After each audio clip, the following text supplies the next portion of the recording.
Hello and welcome back to Just Follow Joy. My name's Ariana, not Joy. I would really like to reiterate, I am not telling you to just follow me unless you want a bunch of free information on human design and more on the regular. And if that's the case, then you can follow me on my socials, which are linked down below, or you can join me on my email list where I share more information than I even do on my YouTube, because I usually will publish an episode or a video here every week or so. I have not been great about that recently, but we are getting back on the wagon with that. But today I want to talk about something that I've gotten really into in the past month or so. And it's been so wildly helpful for me, not just in terms of understanding myself more and getting intuitive guidance from myself, so getting in touch with my intuition, but also getting really practical and applicable solutions to issues in my life. And that is dream interpretation. So dreams really can be incredibly helpful for navigating your life. Again, both for understanding yourself and developing yourself, but also for getting these practical solutions, like these things that you can actually do. And I think that there's been a belief among many people that dreams are essentially just jumbles of whatever you've been thinking about lately or what you've seen, maybe like TV shows that you've been watching a lot of, and that they don't have a lot of value beyond that because it's just your brain processing things and making sense of what you've experienced during the day. And that is part of what we do when we dream and we sleep. But as you see, that's actually not the case for a lot of people. Like there are some super practical ways that you can use your dreams and that people have used their dreams. Just one example of somebody who did this is actually Albert Einstein. He used to take naps in the middle of the day and then go into those naps with questions about what he was working on, and he would wake up with answers. So it can be very, very useful because the thing is that you have these answers and ideas and solutions within you. Like, you know, somewhere inside of you, even if you don't have access to that in conscious waking life, because in conscious waking life, our minds can really filter out a lot of those insights, whether it's because it doesn't seem logical or because it's something we don't really want to look at, accept, or do, even if it would really help us. Now, when you work with your dreams, there tends to be less of a barrier.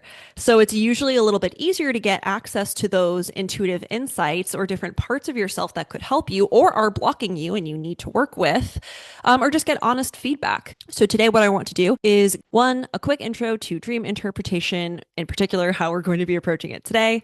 Two, how to quote unquote incubate and interpret your dreams step by step. So I'm going to walk you through how to translate your dreams and figure out what they mean for you. Three, how to overcome the most common obstacles like not remembering your dream or not being able to understand what it means no matter how hard you try.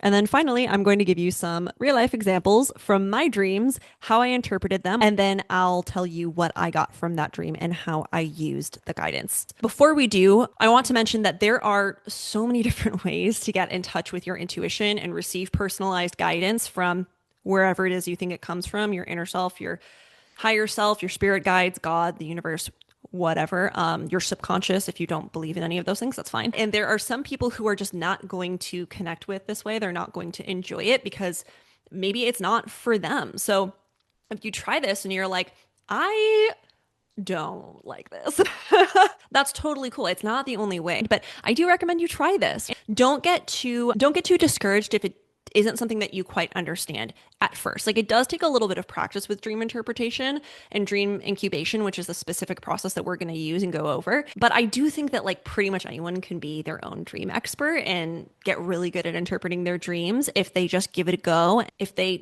give themselves a chance to try and they don't give up if at first things don't really make sense to them, because this is sort of a learned practice. It's different from what most of us are used to. And I will tell you that if you're coming into this with like maybe not the most self-awareness, then it might take a little bit more time. But I think that even people who are like not that aware of themselves, if they use this process, then it can work for them and they can get some really good insights from it. It just might take a little bit of time. I would also like to mention that if you like this video, please remember to leave a like if you're watching on YouTube, or if you're listening on Apple Podcasts or Spotify, if you could leave a 5-star rating and review, that would be awesome. Really, really helpful. And all of this is the biggest way that we can get this stuff out and in front of other people who will like it and learn from it too. I mostly post about things like human design, sometimes astrology, definitely intuitive work. All of those are within my realm and within my domain. But anyway, let's dive in. So the practice that we're going to talk about today, like the version of dream interpretation that I use, is based on a process called dream incubation. And it was developed by a woman named Dr. Gayle Delaney,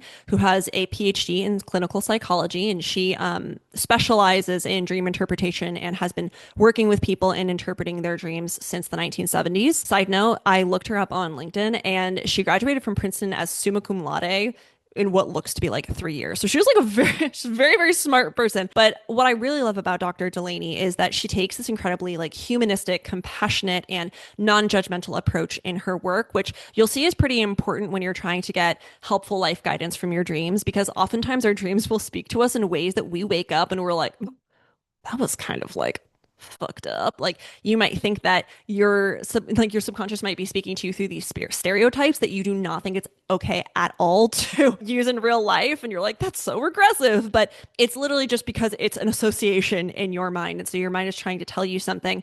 And so having the least judgment towards yourself will help you be very honest, and that will help you actually find out what your dreams are supposed to be telling you. But anyway, so the dream incubation process is only one approach to dream interpretation. That's important to know. There are several. This is not the end all be all by any means when it comes to making sense of your dreams. Like there are some people who take a much more like Jungian approach where they use more universal descriptions of images and metaphors and symbols because, it's all from the collective unconscious. So like technically I mean, this is simplifying it, but technically it should kind of mean the same thing for all of us. But this one is not that way. And that's why I actually really like it. And I think it's worked really well for me because it is so focused on your personal associations and understandings of symbols in your dreams.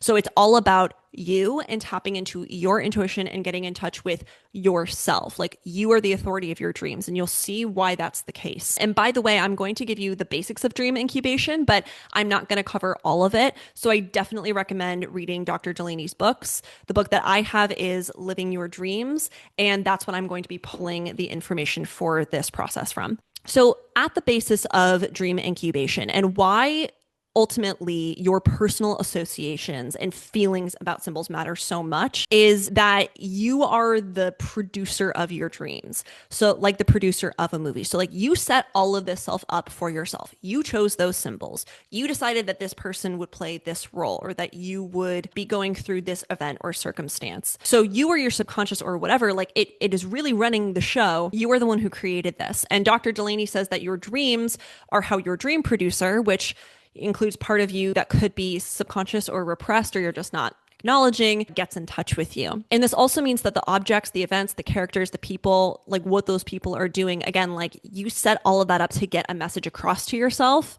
And it means that you actually already understand the symbolism because you decided those things would be the symbols that show up in your dream. So, you're speaking to yourself basically in your own language.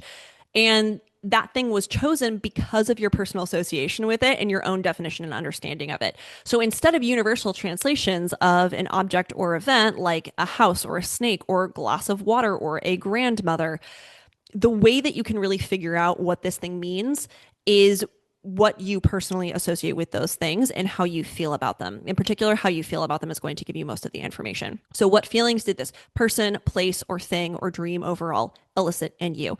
That's the kind of question that we ask with dream incubation, which sounds hard, but it's actually not. And we'll go over how to do that. Sometimes you can have a symbol and you're like, what the hell does this mean? And then you just write down what it made you feel and you're like, oh, okay. It's pretty clear to me what that is. And I will also tell you that the very reason that I like dream incubation is going to be why some people don't like it.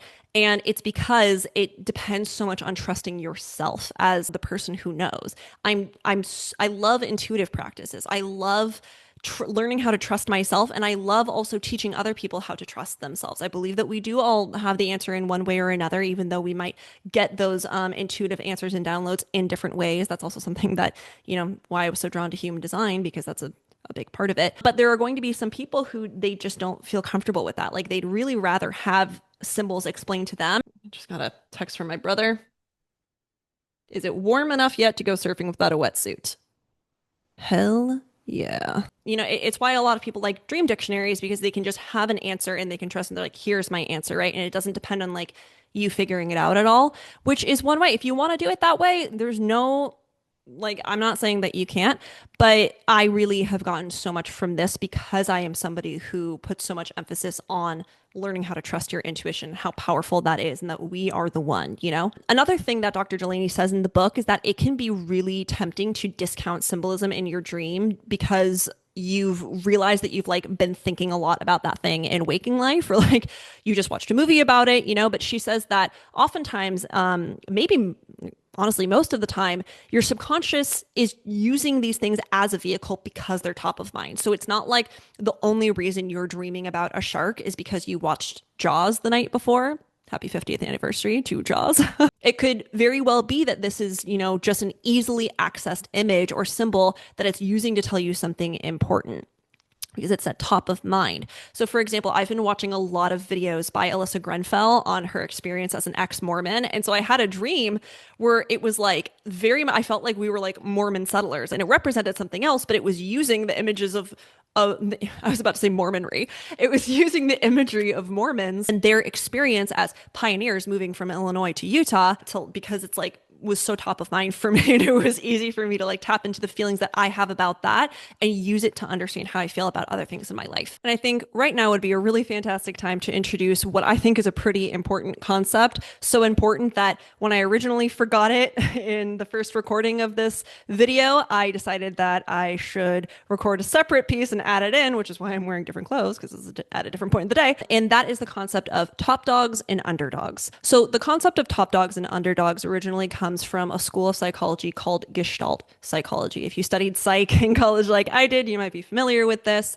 It was one of the schools of thoughts that emerged during kind of like a big boom of psychology and psychological study during the early 20th century. The founder of Gestalt psychotherapy, Fritz Perls, was the person who came up with this term. And she says also in her book that Anne Faraday has worked on these. She's refined these, especially in terms of dream interpretation. But to quote the book, briefly, Perls has labeled the shoulds and internal authority voices in us as top dogs.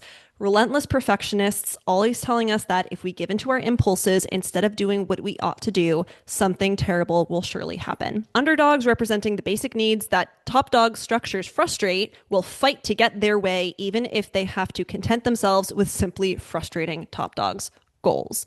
She also says the underdog part of a personality will express itself even if it must do so in distorted, destructive ways.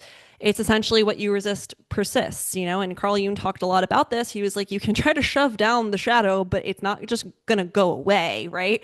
And that's what a lot of shadow work is about. It's about integrating this part into you rather than just trying to push it away. Because honestly, as hard as you try to do that, it's never really going to work and it probably isn't going to yield the results that you're looking for. And there are many ways that underdogs can show up in your dreams and make themselves known. But there are a few pretty common ways, and here are a few examples. It's not limited to this, but they can show up as adversaries or opponents or villains or negative figures. They can show up as antagonists, essentially, whether you recognize them or not as someone you know in your waking life. They may or may not even like resemble somebody in your waking life, but we'll get into it when we get into the actual interpretation. They can also represent blocks and obstacles, delays, disasters. For example, I had a dream where I was trying to get to San Francisco. And I kept trying to get across the Bay Bridge from Oakland to San Francisco. And no matter how hard I tried, I just kept getting into the wrong lane. I kept getting on this elevator that was for some reason on the Bay Bridge. If you aren't familiar with the Bay Bridge, there's no elevator there, at least not for public use that I know of. And eventually I looked at my phone and I was like, okay, I have a map on here. I've got to be able to have a map that's going to get me to where I need to be in San Francisco. And when I pulled out my phone, it said, you need to get to the nearest hospital as soon as possible and put this phone down and lay down. And I was like, well, fuck that. And I just kept going. But when I woke up, I realized I had been so sick recently. Like I had really just come down with something. It wasn't COVID, so I don't know what it was, but I was still really pushing myself. I was still trying to work on my business and work in general because that's how I will reach success. And in my mind, San Francisco has to do with success because I grew up in Northern California, and in San Francisco, that's where there are a lot of jobs. That's where there is opportunity to build wealth and become successful. That's also an association that's very much with my family. Like pretty much everybody got a job in San Francisco, and that's how they made their money. That's how they found their success. But my underdog was like, yo, I need a break. Please, you're sick. Slow down. And so that's why I couldn't get to it in my dream. And that's how it was speaking to me. And then lastly, it's going to be things that you wish you could do in waking life, but you don't let yourself. So in the book, Dr. Delaney gives this example of how her underdog was quote unquote hunting her with dreams of her ice skating because she wouldn't let herself do it in waking life for a few reasons. But she still really wanted to do it. It was a part of her that she needed to express. And she wasn't letting herself. So her underdog was coming to her in her dreams like, well, I bet you wish you could do this, huh? And I'll give you an example of my top dogs and underdogs in the dream interpretation, but I just kind of want you to keep this in mind. She does go into this more in the book, so you can understand how these can show up and how you can work with top dogs and underdogs. But when you can identify your top dogs and underdogs, it can reveal a lot to you. So just keep that in mind for now. So now let's actually talk about the process. So the first thing that you do with dream incubation is set yourself up for the dream, like set yourself up for success. And this is the actual like incubation part of the dream incubation. All of this happens closer to bedtime. Personally, I do this about like 10 to 15 minutes before I go to bed. So you just start out by writing a short summary of your day, like a diary or journal entry. And she says that it doesn't have to be more than like 2 to 3 lines if you don't want. Just make sure that if there was anything emotionally charged or significant to include that. So did you have an argument with someone? Did someone share news with you that was really exciting? Did your car break down and that frustrated you? Like, definitely write that stuff down because if that stuff shows up in your dream, you'll probably be able to make the association more easily and understand what it represents. Then you're going to write out the situation for which you want clarity or an answer, which, you know, maybe just something that you're wondering about, or it may be like an issue that you are having in your life right now that you want resolved. And honestly, this can be pretty much anything. Like there are so many different examples in the book. You can really just do this for anything. So there have been people who asked for clarity on underlying issues like, you know, why am I depressed? Why am I broke? Why can't I lose weight? And they found answers to that. There have been people who asked for guidance on what they should do or how to make the best decision for themselves. Like, how can I get this thing? Like, what should I do to get this thing? So if you, let's say, like, how can I attract more abundance into my life? How can I make more money? One guy in particular asked about like his career. He was like, what should I do here? Should I stay in my job as a professional painter, or should I get a better paying job? And he got answers from his dream on that. You can ask about how to improve relationships. You can ask to see a part of yourself that you can't identify, but you might feel is like blocking you or causing some issues. You can even ask for ideas. She has quite a few examples of entrepreneurs and business executives asking for a strategy or a solution, and they've gotten them, which is really, really cool. So you write down what it is you're trying to deal with. You know, what's the situation? What actions, if any, have you taken around it? Like, if you have a feeling about why this may be happening, what is that? How do you feel about this currently? Etc. Next, you create your incubation question or an incubation phrase based on the situation that you're experiencing and the issue you want resolved. And your incubation question is the exact question or prompt that you are going to try to get answered with the dream. And she really, really recommends that you make sure you do this. I think it's rather important as well because Dr. Delaney says that if you don't do this, you can wake up the next day remembering your dream, but not really knowing like what it's actually giving you the answer to. So in that case, you can be like, what was that about exactly? Like, I don't really know how to interpret that. Like, yeah, it was something about my job, but I don't know what it's like telling me to do. And she says for this to keep the incubation question pretty like simple, short, and to the point. You could say something like, what's blocking me from making more money? Or should I stay in grad school or should I drop out? Why am I not attracting partners that I like? Or again, you can phrase it as like, how can I make more money? What would happen if I dropped out of grad school or like keep going on this path that I'm going on? How can I attract partners that I better like? Like, what would be the key for me to do that? That's a very long phrase. You probably want to shorten that. And then lastly, as you fall asleep, you repeat the question to yourself, keeping it at top of mind. Then you wake up the next day hopefully. And as soon as you can, you write down what you remember of your dreams. As much as possible, try to keep the scenes of your dream in sequential order of which they happened, because she says that dreams are generally like a movie, or really any kind of storyline where the events build upon each other. So in the first scene, even if it doesn't look like it's related to the rest of it, like it sort of looks like a vignette where it's like this has nothing to do with the rest of it, it is set up for the rest of the dream, more likely than not. And then usually the last scene is where you're given solution or advice or an answer of what you should do, or like how things are likely to turn out if you keep going down a path or whatever. And I will tell you that if you are like me and you have really detailed dreams that you remember in their entirety, which is like me most of the time, even sometimes I wake up and I'm like, I don't remember my dream. And then it comes flooding in. I'm like, I remember way too much of my dream.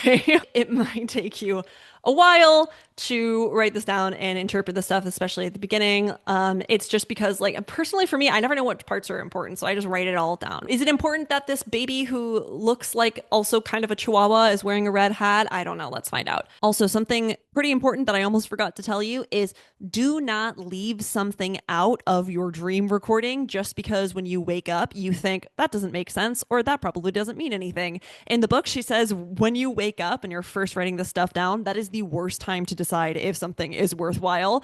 Just leave that for later. It's better to have it down and record it because it could be something important and you don't realize the significance of it until you go through and interpret it. So don't decide that before you actually put it down, because then you can lose it and you're like, ah, crap, that was important, wasn't it? And if you wake up and you're like, I don't remember anything that happened, it's not coming back to me, don't worry. That doesn't mean that you won't still get your answer or you can't. We'll go over it. But let's assume for now that you do remember the dream, even just a fragment of it.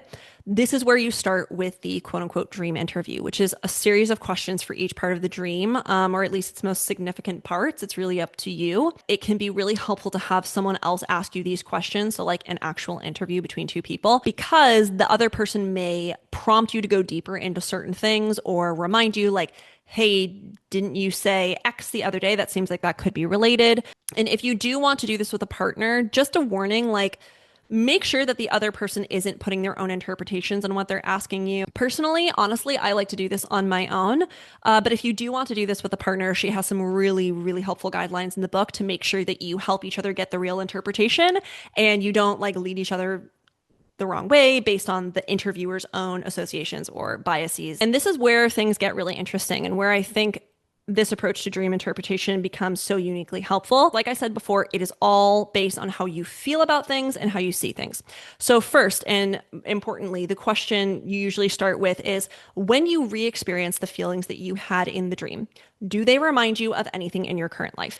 And you might say, yeah, absolutely. Like I had a feeling that I was in like hostile territory, or I'm not welcomed, or I'm not supposed to be where I was, or I'm rejected. And that reminds me of how I feel in my job. Or you may not be able to link it back to anything yet, and that's totally okay. Then the next step is you are going to look at, the components of your dream, people, places, things. And before you ask yourself anything like, well, what do I think this means? Just describe it. So Dr. Delaney tells people, describe this person, place, or thing like I'm an alien and I have never heard of this before. Because that's then how your own associations with that thing, and thus what this represents, will often become like pretty obvious, sometimes immediately. But she gives, I think it's like Bob Hope or Frank Sinatra that she gives an example of in the book. She's like, if you ask someone like, tell me who Frank Sinatra is, and they're like, you know who Frank Sinatra is, then you don't see where that person's own personal associations with Frank Sinatra are. Because like when I think of Frank Sinatra, like only a few things come to mind. A singer, blonde haired, blue eyed, arrogant, cheated on a lot of women, but somebody else's associations with Frank Sinatra could be quite different. And that tells you how they see him, and if he showed up in a dream, what he is going to represent. As if I've just never heard of this person. Like, I'm not from here. I don't know anything. Don't assume I know anything about this. And that's how you get the clean representation and association from the person who is the dreamer. And so just to give you an idea of some of the other questions that you could ask, and she says that you don't have to ask all of them. You don't have to ask all of them in order. It just depends on, when you actually find your answer that satisfies you. There are things like, who is X? Ask the dreamer to tell you who each person in the dream is. Again, the dreamer will respond best if you remind her or him that you come from another planet and do not know a thing about Earth life. What is X like? This will encourage the dreamer to tell you what she or he thinks of X, and the dreamer will usually supply associations automatically. Another way to phrase this question is to ask what kind of person X is or what kind of personality X has. If X is a person unknown to the dreamer, ask what kind of person would you imagine X to be like given the way he looks and acts in the dream? Is there some part of you that is like X? And she notes, you may meet with a lot of resistance here, especially if the dreamer has just described someone he strongly dislikes. Another way around this resistance is to ask, if you were a psychologist, what would you say were the reasons that X turned out this way? Then ask if the dreamer ever felt the way X must have felt. What is a Y? Represents an object. Ask the dreamer to define each of the major objects in the dream and tell you what each is used for and how it works. Remind the dreamer that you come from another planet and have never seen or heard of a Y. What is the Y like in your dream? And then so et cetera, et cetera. And then at the end, you discuss the major action or events in the dream and ask if they remind the dreamer of any situations in waking life. But that's after you've really done this work of finding the personal associations, and then you can tie this all together and find the common thread of what the dream producer is trying to tell you, essentially. So sometimes you're really going to need to go through each of the scenes of your dreams, settings, people, things, etc., piece by piece in order to understand and have that aha moment. But that's not always the case. Like sometimes it just clicks into place. And I really recommend that you trust yourself when it comes to this. So if you're like, oh, I get it. Like, I know what it means. Like that happens to some of the people that she works with in the book. Either of these ways are really valid. It just comes down to whether or not you feel like you have gotten your answer in a way that is satisfactory to you. Now, what do you do if you wake up and you don't remember jack shit about your dream, or you try and you just like, you cannot make sense of this,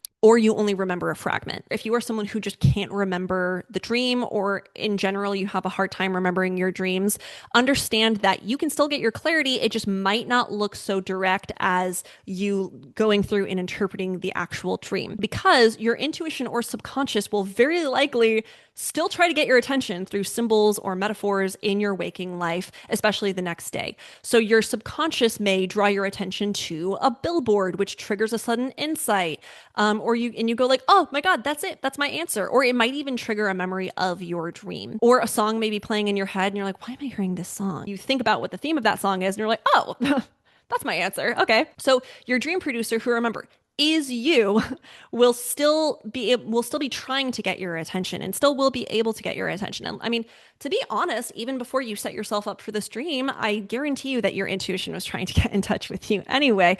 So I sort of like to think about it like when you've incubated a question and you've tried to dream on it, whether you get a dream or that or not, you have now opened the door to your intuition just that much more for it to speak to you and speak loudly to you. So you've asked for guidance and it will always try to give it to you. It'll try to find a way to get that to you. Stay open to all the different ways it's trying to speak to you or could be trying to give you messages.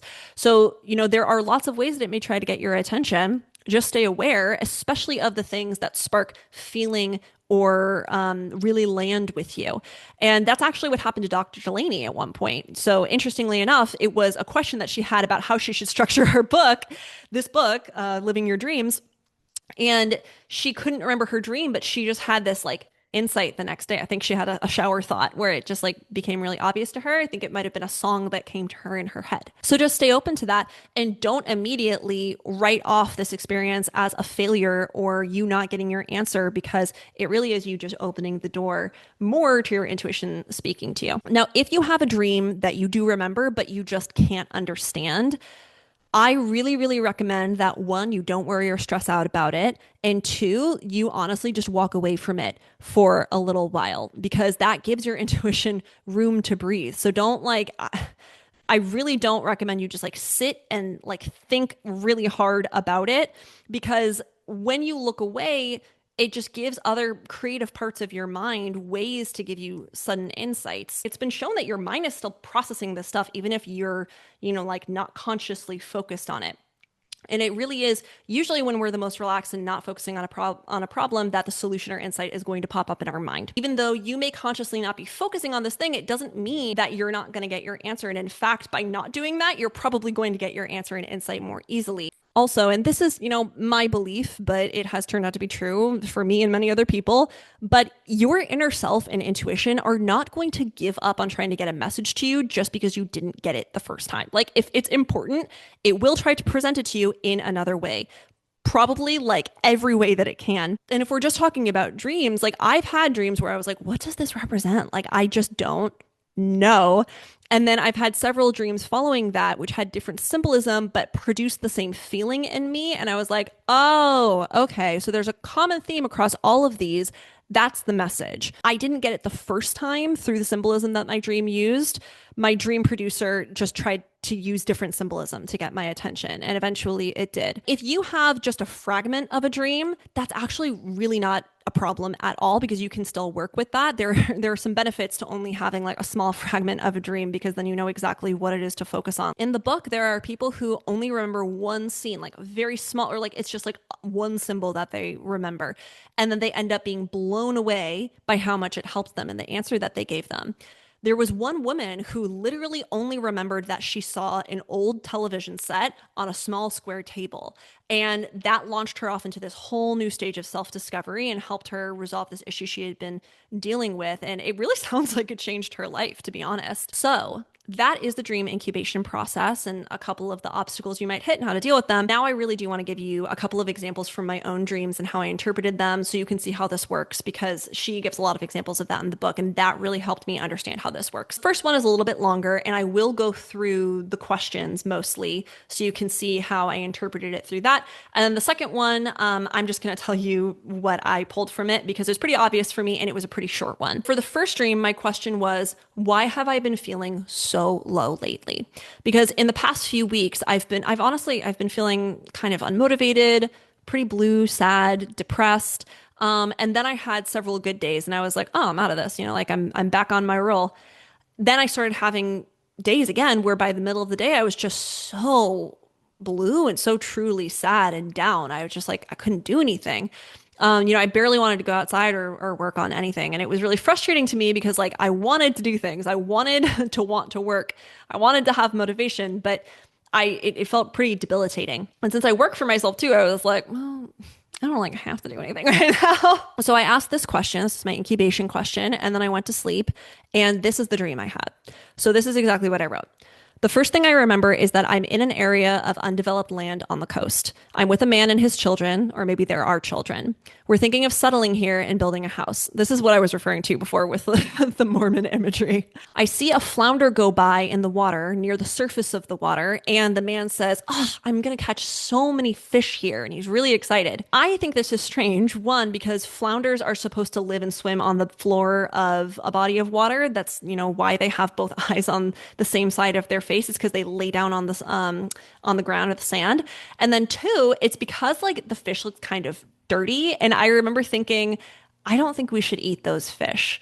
And feeling like we didn't have to settle for eating those fish. Like we could just wait for better fish elsewhere. And we decide that we're probably not going to settle and build a house here. We'll build, we'll build or buy one, a few miles inland. Then the kids go into the water to swim and explore, but I tell them that it's not safe, so they should get out. Suddenly, a giant blowfish, the size of an orca or bigger, starts swimming towards the shore. It looks dangerous, so I hurry and get the kids out. Suddenly, there is a large, blubbery animal beached on the water's edge. Another similar looking but smaller animal, it looks like some kind of like seal mixed with like a hippo or something, emerges out of the water. It approaches the bigger animal, gets on top of it and says, do you know how good you smell? Of course I can't stay away. And then starts brutally eating it alive with the blood spewing out. And essentially consumes this bigger animal whole. And let me tell you, at this point, family and I are looking at each other. We're like, pretty glad we got out of that water. But after that, I was in this house that was an old, rundown Victorian house, but it was a good place. It felt like it had a benevolent energy to it. I was with someone who seemed like he was my boyfriend or something, and he told me that his family was a family of witches, and it turns out that this house was enchanted, and if the house liked you, then you would have magical powers, especially within the house. So everything would just turn out well for you. You could, cast spells and the dishes would be done, or, your handwriting. For some reason, I chose that my handwriting would look really good. As it seems, the house did like me and I felt really good about myself because of that.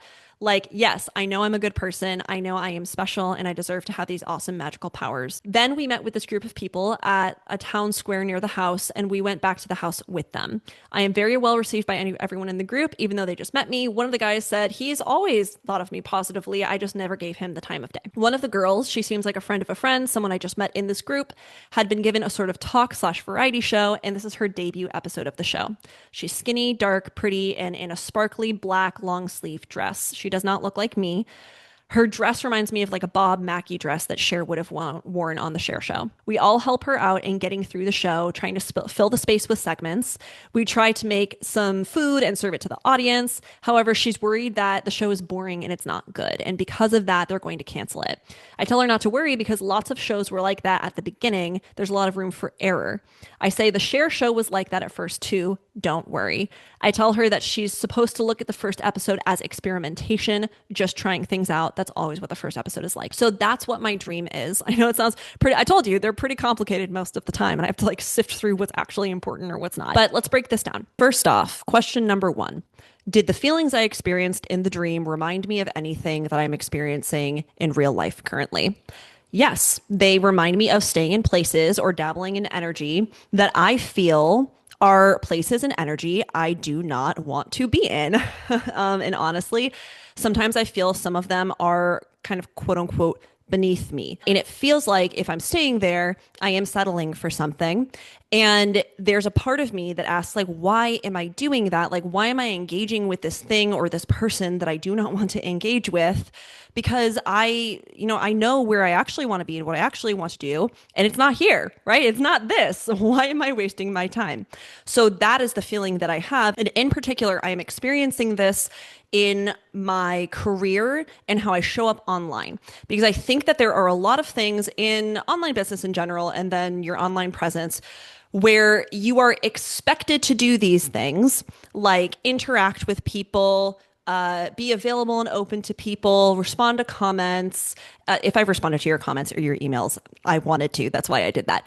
But there are a lot of those expectations that you need to be like open and be willing to engage with a lot of different people and go maybe like go into Facebook groups or do a lot of this stuff that I honestly just don't want to do. And I do feel that I'm kind of diminishing my own power and lowering my own frequency, very spiritual speak, but lowering my own frequency and sucking my own energy and power by being in these places. So that is very clearly like the setup for the dream that we have here. This is what we're dealing with. Then I asked, who is the man? Who are the children? Just describe them. The man is a bald guy. He might have had some facial hair. I do remember that he looked like he was wearing sunglasses, and he's wearing the kind of clothing that early pioneers in the United States would wear in like the mid 1800s or early 1800s. So suspenders, rough hewn button down shirt, long sleeve, cotton pants. And then the children are just a young boy and a toddler girl. Then I asked, what are the man and the children like? The man seems to be this strong, masculine, patriarchal kind of guy. It feels like he is the one who wanted to do this. He wants to live off the land and be independent. He is excited about the fish going by because it means that he has a chance to obtain resources and do something on his own. He's excited about being in this area because it gives him this space and opportunity to build something and do it in a way that feels free and on his own. Like he did all of this on his own and he could be proud of that. There isn't really much about the children.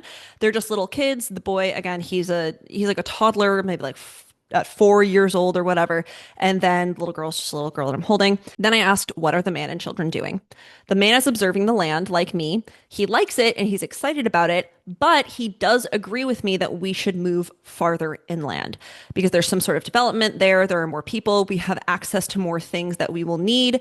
It's going to be easier and it just makes more sense to do that rather than staying here. And the little boy is going into the water to see a puffer fish up close. Does the man remind you of anyone in waking life? The next question that I ask myself. And yes, he actually reminds me of my dad. So my dad was always excited to have something that he could build from scratch, but he was always very willing to do what looked smartest. He usually chose what was the hard way, but not when he thought he didn't have to. When he thought he found a shortcut that was clever or that what looked clever and also kind of like made him feel clever, then he would choose that because he kind of thought he was winning, you know? who's being the smarter person. But he usually thought the thing that he had to do, the way to get something, was by doing the thing that looked hard and proved how hard you worked at it and like proved you and showed that you were strong. He also reminds me of my dad because my dad wouldn't settle for something less than the best version and less than what he thought he was worth. He would get really excited at opportunities, but he wasn't going to settle if something didn't meet his requirements, which were generally quite high in a good way. I mean, there were times that my dad, there was one property he owned, and this guy was trying to buy it from him, and he kept lowballing my dad. And my dad just like would not budge on the exact price. And eventually the guy was like, I'm just not buying this from you. And so by the time my dad passed away, we still had the property. But for the most part, this was a good thing for my dad. He knew what he was worth, and that meant that he never settled for less than that. And then with the children, the little boy reminds me of the part of myself that likes to just go out and explore and just be in wide open spaces, even if it's like it might be a little bit dangerous and I might be a little bit naive about how safe I am in this open space that I don't know. But I just love going out and exploring and being free. The next question is there any part of me that is like the man or like the children? And yes, I think definitely so. I love doing things on my own. I love building something from scratch. I share that very much in common with my dad. We had a lot of things in common. I'm very entrepreneurial. It makes me happy to grow my own business and be free in how I do it. I like to feel like I can say, I did all of this and I did it my way. And I had so much freedom as I did that. And like I said, the little boy does, I kind of skipped to this part, but the little boy also does remind me and his love of exploring and just checking things out. Next, what is a flounder? So this is the first object in my dream. What is the flounder like in your dream? Does the flounder remind you of anything, anyone, or any part of you in your life? So I wrote a flounder is a bottom dwelling fish. They have both eyes on one side of their face, the side that looks upward. They usually live on the bottom of a seafloor or the floor of a body of water. I actually don't know where you get flounder. I'm not what you would call fish informed. Now, the flounder in my dream seemed dirty and inedible to me. In real life, the thing I know that flounder are totally edible, like they're served in restaurants. I'm pretty sure that I've had flounder before and it was like really good. But in the dream, I thought, we don't know where that's been. It could be dirty, it could be unsafe. Also, the fact that it was swimming up near the surface of the water, which is not something that flounder do, was a big red flag to me. I was like, is there something wrong with the fish here? Like that seems off. I don't like something is really not right. And the flounder reminds me of things that I pick up on intuitively that tell me this is not a place where you should be. Something is off that I catch on to that other people might not catch on to because I am pretty connected to my intuition and human design. Gate 32 is my sun gate.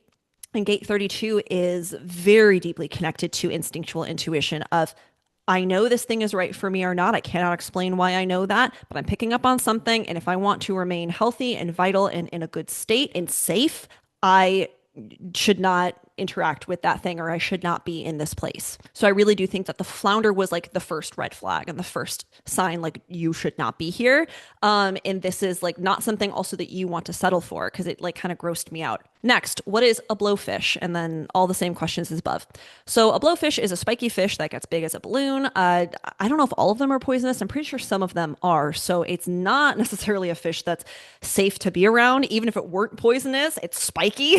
And in my dream, the blowfish is first a normal size and then it becomes huge. Like it looks menacing to the point where I tell the boy he really needs to get out of the water now or else the fish might hurt him. And it reminds me, honestly, of like another red flag. It's something that doesn't seem like a big deal at first, but then it gets huge. And by that time, you're like, oh shit, oh shit, oh shit, I gotta get out of here. But do notice that the boy was pulled out of the water before the blowfish got to him. Keep that in mind. So he was safe. But I do think that this also represents a warning. Don't stay in the water. Don't stay here. Get out. Like you're not supposed to be here. Lastly, what are these big blubbery creatures? Or what is that big blubbery creature and the smaller blubbery creature? The first one seems like this sort of whale type thing, very, very big and blubbery. And the second one seems like more of like a seal or a small hippo kind of thing. So what I associate with both of those animals is that they're a little bit more aggressive. I know most people wouldn't think of that with hippos, but they can be quite aggressive and seals are, predators. So the larger animal seems docile and chill. It's just beached there, existing. I think that it didn't really look like a whale, but I got a sense it was a whale because when I think of whales out in the water, I don't think of them being super aggressive. Most of them seem like they just want to be left alone. And I'm not a marine biologist, right? But this is just my association with the whale as an animal. It was just kind of like laying there, not really doing anything, just like sunning itself, just chilling. And the smaller animal seems like a predator. It's an opportunist. It's out for blood. It's trying to attack and kill the bigger creature, and it's happy to do so. Like it has no qualms about that, no apologies. If anything, it derives this sick pleasure from killing the bigger animal. And it basically victim blames the bigger animal for being too enticing and too delicious and too available for the smaller animal to stay away. And then the smaller animal consumes the bigger, blubbery animal whole. So, what does this remind me of in real life? And this is actually one thing that made sense to me before I even broke down the symbolism, but I'm going to do it for you here. So, the big, blubbery animal, like the whale like animal, to me represents people who get really quote unquote big online, whether that's being very visible, being very successful, making a lot of money, but it's mostly like people who are visible. They are people who rise to the top, people who do very well, people who a lot of people see. And then the smaller seal-like animal, the predator animal, really reminded me of people online, like trolls, just mean people, people who project onto you, people who try to tear you down, people who try to drag you into some kind of argument online or just poke at you and take out all their shit on you. That reminds me of those people because to me, those people, it's like they take pleasure in hurting you because there's something in it for them. Usually it's because they're either unwell or because, they're hurting. Hurt people hurt other people. And I guess you have some people with psychopathic tendencies as well, right? And what's funny too is that when I think of people like this, I do not think that they actually in reality have a big influence over me. I don't see them as big, powerful people. I see them as small, hurt, sometimes manipulative or just mean people, but it's not because they're big and powerful. It's because they don't feel that way and they don't actually have any power over me, which is why they say shit like that to other people who look like they're doing their best or look like they're shining or having a good time or being successful in any way or owning their voice and their authority. And I remember specifically looking at this part of my dream when I was interpreting it, and I was like, how is the smaller animal consuming the bigger animal whole? That doesn't make any sense. But that's when it all clicked for me when I asked that question, because I realized the reason the larger animal could be consumed by the smaller animal is one, because the larger animal was letting it happen, but two, it's because the larger animal had stayed in this unsafe place. So it was a warning to me by, trying to humble yourself. That is how you're letting energetic vampires come in and take all your juicy energy. And it's because you have juicy energy that they're trying to consume you. They're trying to take your own personal power away so that they feel like they have it. And I want to point something out to you here. So what were we trying to do in that area? We were trying to settle there. We're trying to settle for it. But we decide that that's not a good idea. And this is not something that we should settle for. So I shouldn't settle for an environment, a situation, or an energetic state or people like this. And when I asked myself, well, why was I staying at this water's edge? Like I knew from the beginning of the dream, we don't want to be here. This isn't for us. Like this honestly feels beneath me, which again sounds bad, but don't judge yourself when it comes to the truths that your subconscious gives you through your dreams, because it shows you how you really feel about things. So why was I staying in this place that I didn't even want to be in, that didn't feel intuitively right, that seemed beneath me? And the reason is I have thought that I had to, because I'm mostly a content creator. I'm a human design reader and teacher as well. So I give readings too. I do one-on-one work. But in the online space, there's so much push for interaction with the people who follow you and kind of being available for that. So that was the first thing. I thought from a logical perspective, I had to do that to succeed online. And then secondly, I also didn't want to look like I didn't care about any of the people who needed help from me. And I didn't want to look like I was so far removed that I don't care about any of these people who I am sometimes selling to. So I was afraid that people would get upset with me for that. However, my dream is showing me that even the figure in my dream who represents the part of my dad and the part of myself who's like, I have to prove what I can do. I have to show what I've got. Even that part is like, yeah, we should probably fuck on out of here. So there is no reason to stay, and I have the right to leave if I want to. And I do not have to engage with people online in a way I don't want if I don't want. I get to have boundaries. I don't have to respond. I don't have to answer everyone. I don't even have to answer everyone's questions if they're just asking me a question about human design, right? Like people will reach out to me and be like, hey, what does this part of my chart mean? And I have an autoresponder in my email that's like, Ariana does not read individual charts, you know? So I need more of that kind of stuff because I need to protect my own energy. Like, who gives a fuck at the end of the day if it doesn't look like I'm available to everybody? If you think that that's because I think I'm better than you are incorrect. But, you know, you're going to think that if you think that because everybody projects. And it's interesting because you see the rest of this supported and emphasized in the rest of the dream. So in the next scene, which shows that I am accepted by this magical house as, you know, good and pure in intent and special enough to have magic powers. Like I am special. I have magic. I think it's particularly interesting to note that if you ever do look at universal symbols, the house is generally accepted to be the self.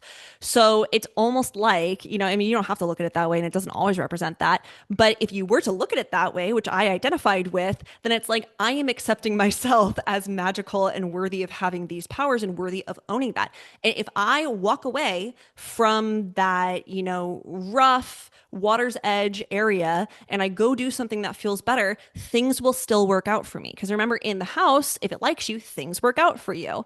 And so there's this part of me that's like, you just need to accept that you don't want to do that because it's still going to be okay. Like you're safe to own this power and who you are and your own magic because you are worthy of things working out for you, even if you do things in a way that you like. And then we have the part where that guy says, yeah, I've always thought positively of you. Like, I've always supported you. You just never gave me the time of day. And to me, this represents all the people who already support me, already like me, already think that I'm a good influence and I'm cool or I'm talented or I have things to offer. But I just have kind of been writing that off, not writing them off. Like, it's not that I'm not giving them the time of day. They're lovely. But it's like what they're saying is kind of going in one ear and out the other. I'm like, yeah, but I have to deal with all these people who don't like me or who are going to attack me and want me to fail. But the truth is that there are lots of people who already want to see me do well. It's not that the entire world is out to get me. It's that certain people who have been hurt and really need to attack other people in order to feel good about themselves are going to always do that. And then the last part was very obvious to me too, because it felt like when I was talking to this girl who had this show, it felt like I was talking to myself about showing up online and just being more creative with what I'm doing and really being authentic and real and not taking it so seriously, even if it like doesn't do well the first time, it doesn't get a lot of responses, or if it doesn't like land well with people, whatever. I really do think I can put so much pressure on myself. And if I create something and it doesn't do well immediately or take off into the stratosphere, I think I'm screwed, right? And I'm like, oh, this is all a waste. You know, I should give up. Like, I'm not going to get another chance is essentially the feeling, which is not the case. Like, we all have so much more space than that usually in life to just experiment and be creative and try again. It's not a big deal. So for me, actually, the issue is that I have a lot of repressed creativity. I haven't just let myself flow with things and just be who I am and be very authentic. And that's probably the reason why I've been feeling so low and so unmotivated. And a big part of that is because I think that if I show up in that way online, not only will it be easier for other people to attack me, but I'm going to have to do a bunch of stuff that I don't like that puts me in this situation where I have to deal with people who attack me. So this dream is essentially telling me like, no, you don't need to do that. In fact, don't settle for those things that you think you have to do if you don't like them. There's a reason you don't like them. Your intuition is telling you you're not supposed to be doing this. Don't be here. Don't waste your time. So that is my first dream. Like I told you, oftentimes my dreams are pretty long and most of them are even more detailed than that. Now, for my second dream, it was very short. And I asked the question, how can I manifest more money? Because the thing is, I know that the principles of manifestation are the same for everything. They each apply in the same way, even if the subject looks different, because honestly, it's not. It's literally all just energy. So going into this, part of me knew very clearly, okay, if it's all the same stuff, that means that I have certain beliefs or assumptions about money in particular that are holding me back from manifesting what I want or allowing in what I want. So I went to bed with this question, how can I manifest more money? And when I tell you this was seriously the shortest and most straightforward dream I think I have ever had and probably will ever have.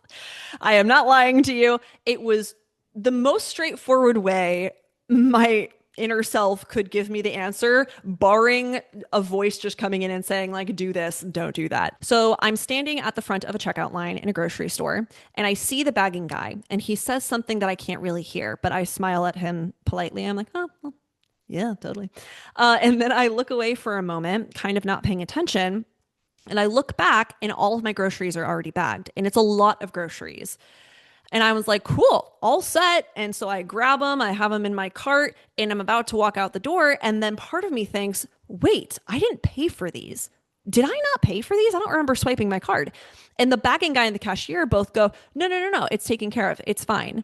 And I think it's at that point or a little bit later that someone says, the guy behind you paid for you.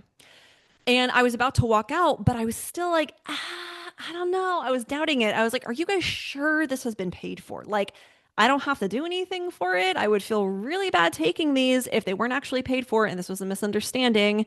And I remember thinking I would look like this entitled asshole or people would get mad at me. And then the guy behind me, I never see him, but I see his arm reach out from behind me to show me that he had paid for it. He showed me the receipt. I have paid for this. Everything has been paid for. And everyone in the store was just going, yeah, it's fine. Go on, get out of here. It's all good. And when I woke up, I really did not have to interpret this one at all because it made so much, it was so straightforward and direct for me. But I will break it down a little bit for you guys since you don't live in my head and you don't know all of my assumptions and personal associations or beliefs. So we start out in a grocery store. And a grocery store to me is like there's so much abundance there. There is an abundance of food. And I'm getting a lot of groceries. That's what I'm leaving with. That's what I'm buying. I'm getting a ton of stuff. Then I look away. I'm not paying attention, which to me represents the power of detachment from what you want and that you do not have to always be looking at the thing that you want to manifest for it to show up in your life. I'm a big believer that what you want is one, already energetically available for you, two, already trying to make its way towards you and exist in your current reality with you. It's pretty much as soon as you know you want it, and actually even before that. And three, really our only job is to let it in. It's not even really to actively focus on it, or because that really implies that you're trying to make it come, right? But it is already trying to come to you. So there's that. So my subconscious is telling me like, hey, you don't have to be paying attention to this all the time. There's a lot of power in you looking away because then that's you letting in all this goodness. And then I look back and all these groceries, so many of these groceries are already done for me. They're already bagged. All I have to do is just walk out with them. It's already taken care of. But I have doubt. And I say, are you sure I don't have to do anything for this? I can just leave, right? And even when they say, yeah, it's all paid for, I don't believe them. Because I have a limiting belief, as I've seen from this dream, that there's more I have to do to be worthy of getting those groceries and just leaving with them. Because I also said that I was worried if it wasn't for me and if it wasn't actually true, I would look like an entitled asshole. And people would say, where are you going with it? You can't just leave with all that stuff. Why would you think we would just give that to you, you idiot? I didn't want to look like someone who just takes and thinks like, yep, this is mine. Okay, that's fine. My limiting belief there is that I have to work more to prove that I deserve this stuff. In this case, the groceries very clearly represent money and abundance and just all the things that I want. And then when I wasn't trusting it, my subconscious or my dream producer came in and doubled down. It was like, here's the receipt. Did I stutter? The message of this dream, I believe, is that I need to get better at receiving and knowing that I just deserve to receive and be open to ease and just allowing this stuff in and know that I'm worth it and that I really deserve that. I don't have to prove it at all. And I am pretty obviously the only person who needs to be convinced of that for this then to flow. And like I mentioned, I told you I would share my top dogs and underdogs. And these, honestly, they show up in both dreams for me. And the reason why it's so clear to me is because I've done so much dream incubation, like pretty much for every night for the past few months. I have either actually actively written them down and interpreted them, or I've just like remembered them and thought about them and thought and really done my best to extract the themes from my dreams. But there has been a very, very consistent theme among all of my dreams. It is that there is a part of me that feels like I should not settle for things because I'm better than that, and that I deserve a lot. And honestly, I should be able to stand up and just get what I want and say, yeah, I want this and I deserve it, and not honestly care very much about other people in the process of that. So my underdog, which is very much a part of who I am, like I do see this in myself, is the part of me that wants to rise up, feel very powerful, take what I want, do what I want, and kind of blast forward and blast ahead. But my top dog, which has always been very strong for me, the shoulds are you shouldn't and can't do that because if you do that, you will overpower other people. You will be unfair. People will not like you. They will think you're arrogant.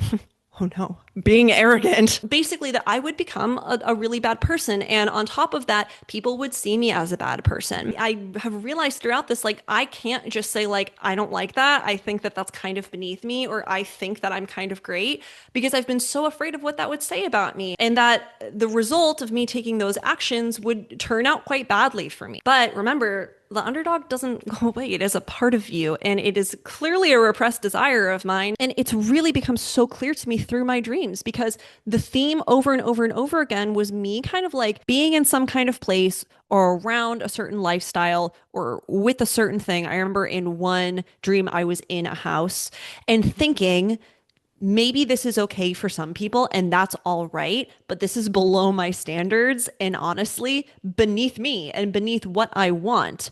But in the dream, there was always this feeling I shouldn't think that. That's arrogant. I know that I deserve that. I know that and I want to claim it, but I'm afraid that other people will tell me that I'm being arrogant or I'm greedy or I am controlling and dominant and I'm overpowering everyone else around me to get what I want. And also, hey man, I'm a typical Libra. I believe everyone is equal and I do not like people speaking down to other people. I don't like them treating them like they are less than, no matter who they are, their race, their creed, where they're from, their gender identity, their sexuality, none of that. I have absolutely no space for that. And so I was very afraid that I would become one of those people who treated other people like shit based off of this classist or segmented way of looking at humanity. And I was like, oh, hell no. And also, I am the typical Libra where there's a lot of like, you're not mad at me, right?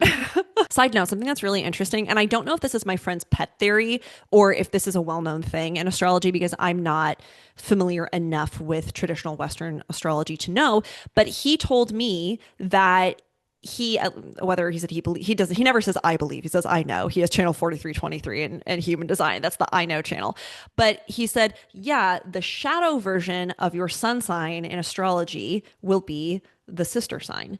And so in astrology, Libra is all about relationships. It's about understanding yourself through the other if you have your sun in Libra, because the sun is you. And then Libra rules the seventh house of relationships, the other, understanding other people and maintaining equality and balance. But the sister sign, Aries, is completely the opposite. If Libra is about bringing together, Aries is about cutting apart. It's about individuality. It's about standing out on your own. Elton John and Lady Gaga are both Aries, all about their individuality. It's like, it's me.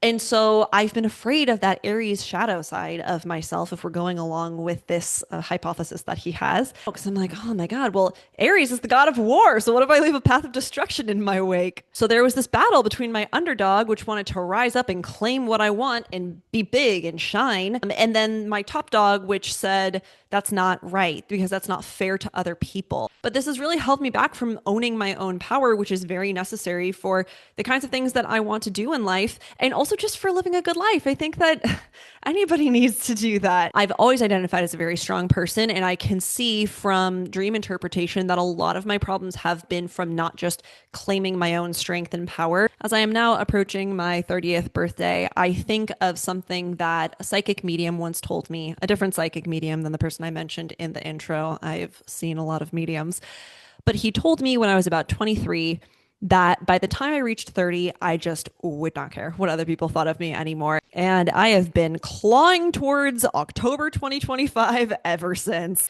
But knowing this has been so helpful for me, and it's changed my life. I am changing my life based on these revelations that I've had from my dreams. And with that said, that is it from me on this. I hope this helped you. And if you want to learn more, again, I highly, highly, highly recommend that you read Dr. Delaney's book, Living Your Dreams or Become Your Own Dream Expert or any of her other books. And I definitely encourage you to look at other sources when it comes to information on dream interpretation. I mean, I'm a one line in human design. I'm the investigator. I love looking at lots of different sources. I think it gives you a very well-rounded idea of how something works. So yeah, look into this if you are excited about it. And also, if you do this process, if you use dream incubation and you come up with a really cool insight that's helped you or just given you clarity, whether it's an idea or a solution, literally whatever, then please drop that down in the comments. If you're watching on YouTube, I would be so excited to hear about it. One thing is that please note, I'm not an expert on interpreting dreams, especially not other people's dreams. Remember, this is very subjective and it's all about your association. So if you comment below telling me what your dream is and then ask me how to interpret it, I'm not, homie, I can't help you. That is it from me. Remember to like and subscribe if you're watching on YouTube, or subscribe if you're listening on Apple Podcasts or Spotify. And if you haven't yet, please leave a 5-star rating and review. As always, you rock, and I will talk to you next time.